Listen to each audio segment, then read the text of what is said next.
I was staying at a hotel in Chicago, Illinois during a business trip, and I was going to stay for the whole weekend. It was an older hotel, one that still used small keys rather than key cards to enter the rooms. I didn't mind. It seemed nice to get away from the onslaught of technology. When I checked into the hotel, it was packed full. A nasty storm had struck, stranding many tourists and canceling flights. No more rooms were available, and many people were being turned away because of the lack of vacancy. When I approached the front desk to check in, I noticed that all the keys for the rooms on the 8th floor were still on the wall. Not a single key was missing. It seemed odd that an entire floor would be vacant when so many people were all clambering to check in and get to their rooms. I could see the clerk was stressed out, and he was ready to just give up and go home, so I tried to lighten the mood. Kinda weird, isn't it? "What is?" the clerk asked. "How everyone on the 8th floor is missing." The clerk gave me an odd look, and his face paled. "What do you know about the 8th floor?" he replied in a serious tone. "What? Nothing," I answered honestly, a little embarrassed that my attempt to lighten the mood backfired. "I just noticed that all the keys for the 8th floor are still behind the desk." The clerk blushed a little and tried to laugh it off. "Oh, yes, I see now." He went back to checking me in and handed me the key to my room on the 9th floor. "Enjoy your stay." "I will. Thanks." I awkwardly accepted the key and grabbed my bag, heading for the elevator. Just like the lobby, the elevator was also packed. It was difficult to stand next to so many strangers so close by, let alone enter and exit the small car. I struggled to reach and press the button for the 9th floor, but I managed to see over the crowd of people and reach the button panel. It was then that I noticed that the buttons seemed to be missing a floor number. 8. Well, that's funny, I thought out loud. I wonder why there's no button for the 8th floor. But no one in the elevator reacted. They either didn't care, or they were too preoccupied and didn't hear me.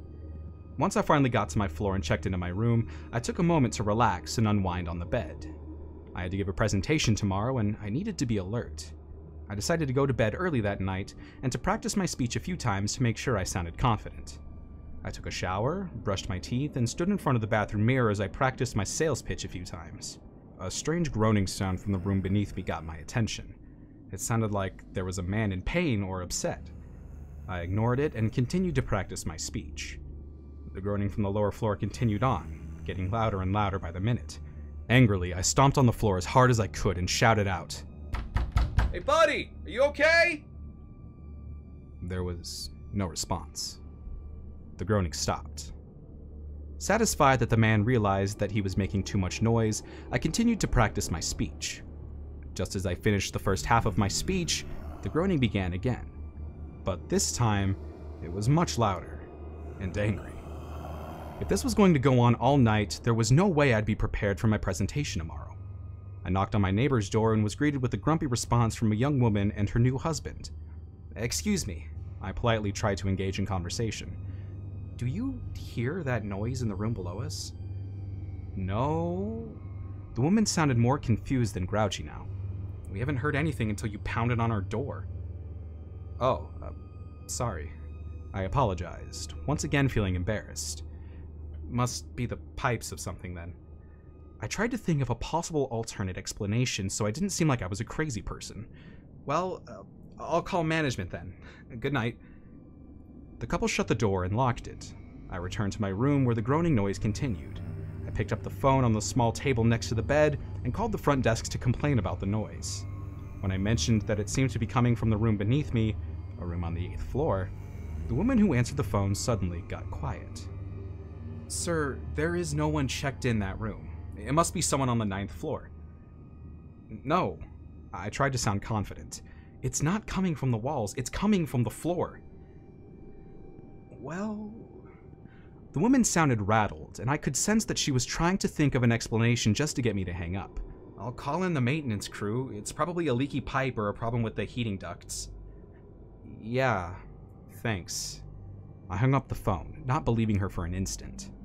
The groaning was louder and angrier by the minute. I put my hands to my ears to try and block the sound, but it wasn't enough. I walked back into the bathroom and turned on the shower and the sink full blast, hoping the running water would drown the noise out, and it helped only a little bit. I sat on the bathroom floor, trying to think of a way to get some sleep, but I didn't have any other options. All the rooms were full. I couldn't request a new room, and there was no way another hotel would have vacancy during this storm. Suddenly, the pipes on the shower began rattling violently. The shaking was so strong that it caused the shower to sputter as it continued to run. The sound was like thunder inside the walls, and the thunder outside the hotel, as well as the pounding rain, sounded like there was a freight train barreling down the tracks right at me. I left my room, grabbing my key and my phone.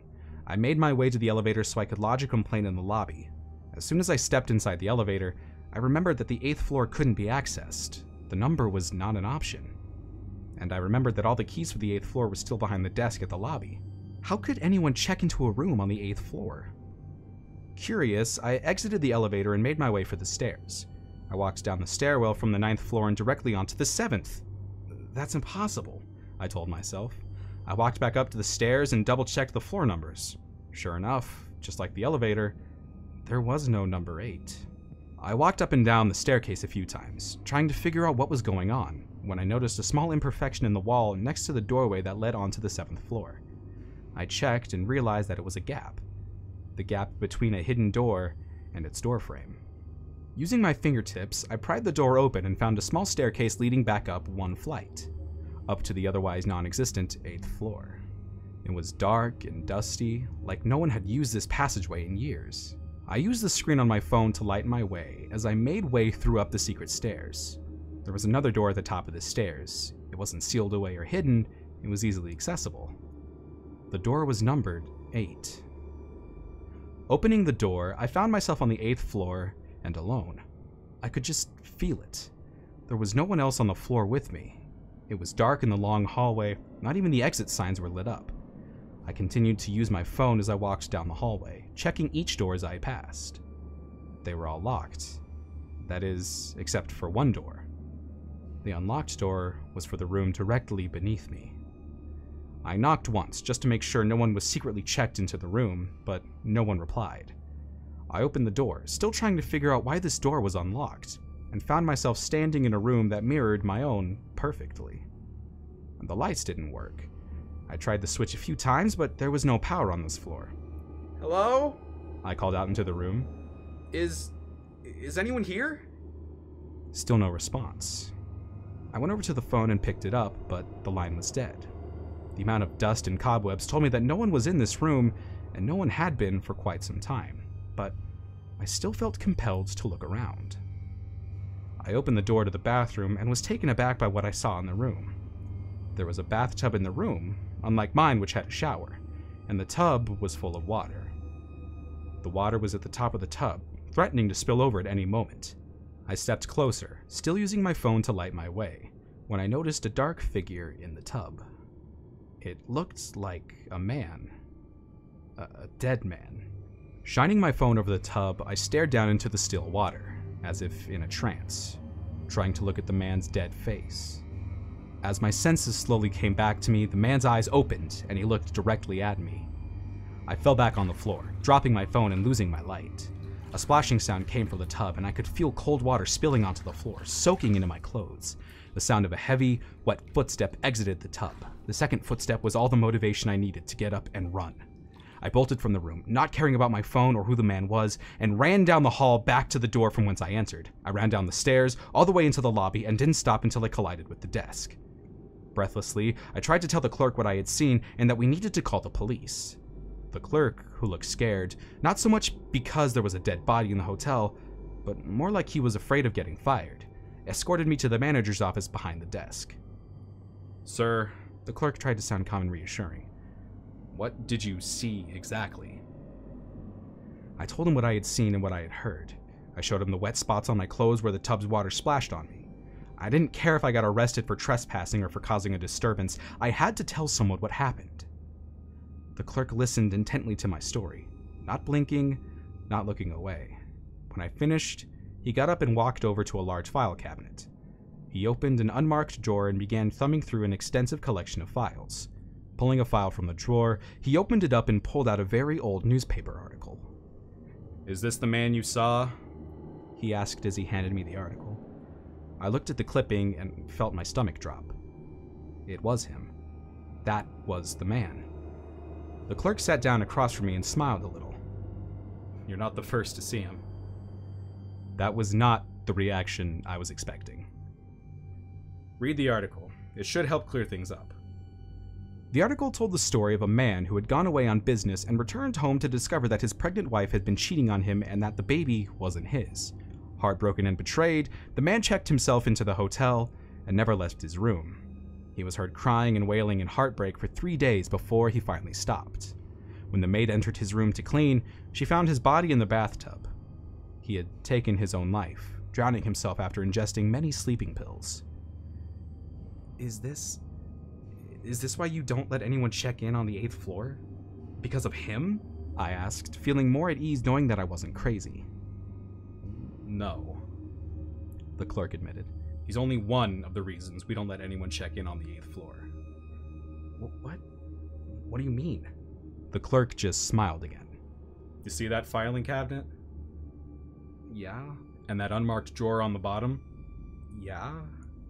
I answered again. What of it? That drawer contains every reason we don't let anyone check in on the 8th floor. Ever since this hotel opened in 1873, we've had people die in very unusual ways. Always on the 8th floor. Well, that's strange, I commented, feeling a little queasy. What's stranger is the fact that no 2 deaths were the same, and no 2 deaths ever took place in the same room. Each room on the 8th floor has housed a tragic death, and each room has been reportedly haunted by the dead. That sent a shiver up my spine. What? How? Are you telling me that the 8th floor is cursed? Anyone who checks into a room is gonna die or be haunted? The clerk bowed his head. It's not just the rooms that have seen death. Maintenance workers have died attempting simple repairs. One man was electrocuted trying to fix the lights. Another fell down the elevator shaft to his death. A maid was found dead, hanging by her neck at the end of the hallway. I sat in transfixed fear at the story the clerk had just told me, and I didn't want to believe it. But shouldn't we call the police? I saw a body! Everyone does, the clerk explained. Even the police have seen the bodies, but never have been able to explain the situations. I didn't know what to do. It was late, I was exhausted, and I didn't want to cause any more disturbances. Reluctantly, I returned to my room. I took the elevator and held my breath as the car passed by the sealed-off 8th floor. As I approached my room, I saw something on the wet floor outside my door. It was my phone.